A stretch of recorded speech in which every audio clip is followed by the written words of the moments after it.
ఓం శ్రీ గురుభ్యో నమః. ఓం శ్రీ మాత్రే నమః. భజ గోవిందం భజ గోవిందం భజ గోవిందం గోవిందం భజ మూఢమతే సంప్రాప్తే సన్నిహితే కాలే నహి నహి రక్షతి డుకృన్కరణే మూఢజైః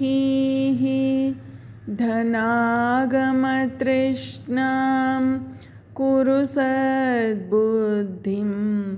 మనసి వితృష్ణాం యల్లభసే నిజ కర్మోపాతం విత్తం తేన వినోదయ చిత్తం నారీస్తనభర నాభిదేశం దృష్ట్వా మాగా మోహావేశం ఏతన్మాం సవసాది వికారం మనసి విచింతయ వారం వారం నళినీదళగత జలమతి తరళం తద్వజ్జీవితమతిశయ చపలం విద్ధి వ్యాధ్యభిమానగ్రస్తం లోకం శోక హతం చ సమస్తం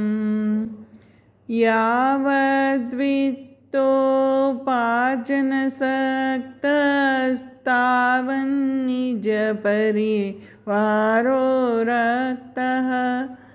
పశ్చాజ్జీవతి జర్జరదేహే వార్తాం కోపి న పృచ్ఛతి గేహే యావత్ పవనో నివసతి దేహే తావత్ పృచ్ఛతి కుశలం గేహే గతవతి వాయౌ దేహాపాయే భార్యా బిభ్యతి తస్మిన్ కాయే బాలస్తావత్ క్రీడాసక్తస్తరుణస్తావత్ తరుణీసక్తః వృద్ధస్తావత్ చింతాసక్తః పరే బ్రహ్మణి కోపి న సక్తః కాతే కాంతా కస్తే పుత్రః సంసారోऽయమతీవ విచిత్రః కస్య త్వం కః కుత ఆయాతస్తత్త్వం చింతయ తదిహ భ్రాతః సత్సంగత్వే నిస్సంగత్వం నిస్సంగత్వే నిర్మోహత్వం నిర్మోహత్వే నిశ్చలతత్వం నిశ్చలతత్వే జీవన్ముక్తిః వయసి గతే కః కామవికారః శుష్కే నీరే కః కాసారః క్షీణే విత్తే కః పరివారో జ్ఞాతే తత్వే కః సంసారః మా కురు ధనజన యౌవనగర్వం హరతి నిమేషాత్ కాల సర్వం మాయామయమిదమఖిలం హిత్వా బ్రహ్మపదం త్వం प्रविश विदित्वा दिनयामिन्यौ सायं प्रातः शिशिरवसन्तौ पुनरायातः कालक्रीडति गच्छत्यायुस्तदपि न मुञ्चत्याशावायुः का ते कान्ता धनगतचिन्ता वातुलकिन्तव नास्ति नियन्ता त्रिजगति सज्जनसङ्गतिरेका भवति भवार्णव तरणे नौका जटिलो मुण्डी लुञ्छितकेशः काषायाम्बर बहुकृतवेषः पश्यन्नपि च न पश्यति मूढो ह्युदरनिमित्तं बहुकृतवेषः अङ्गङ्गलितं पलितं मुण्डं दशनविहीनं जातं तुण्डं वृद्धो याति गृहीत्वा दण्डं तदपि न मुञ्चति आशापिण्डम् अग्रे वह्नि पृष्ठे भानु रात्रौ चुबुकसमर्पितजानुः करतलभिक्षस्तरुतलवासस्तदपि न मुञ्चत्याशापाशः कुरुते गङ्गा सागरगमनं व्रतपरिपालनमथवा दानं ज्ञानविहीनः सर्वमतेन मुक्तिं न भजति जन्मशतेन सुरमन्दिरतरुमूलनिवासः शय्याभूतलमजिनं वासः सर्वपरिग्रह भोगत्यागः कस्य सुखं न करोति विरागः योगरतो वा भोगरतो वा सङ्गरतो वा सङ्गविहीनः यस्य ब्रह्मणि रमते चित्तं नन्दति नन्दति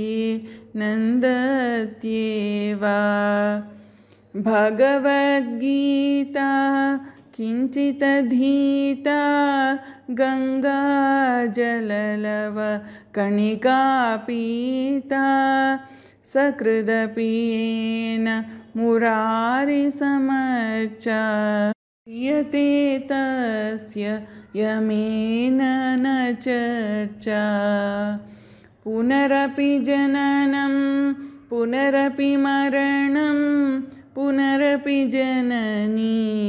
जठरे शयनम् इह संसारे बहुदुस्तारे कृपया पारे पाहि मुरारे रथ्याकर्पट विरचितकण्ठः पुण्यविवर्जित पन्थः योगी योगनियोजितचित्तो रमते बालोन्मत्तवदेव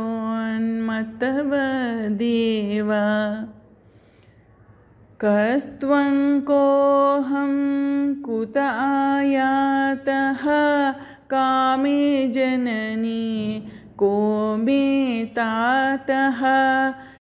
इति परिभावय सर्वमसारं विश्वं त्यक्त्वा स्वप्नविचारं त्वयि मयि चान्य त्रयिको विष्णुर्वर्तं कुप्यसि मय्यः सहिष्णुः सर्वस्मिन्नपि पश्यात्मानं सर्वत्रोत्सृज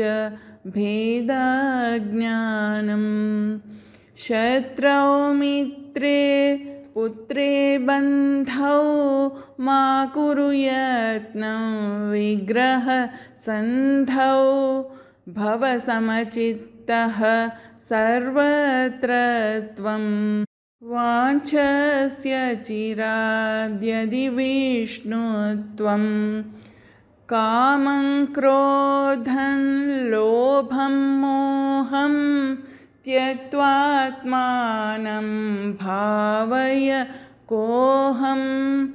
आत्मज्ञानविहीना मूढास्ते पच्यन्ते नरकनिगूढाः गेयं गीता नाम सहस्रं ध्येयं श्रीपतिरूपमजस्रं ज्ञेयं सज्जनसङ्गे चित्तं ध्येयं दीनजनाय च वित्तं सुखतः क्रियते रामभोगः पश्चादन्तशरीरे रोगः यद्यपि लोके मरणं शरणं तदपि न मुञ्चति पापाचरणम्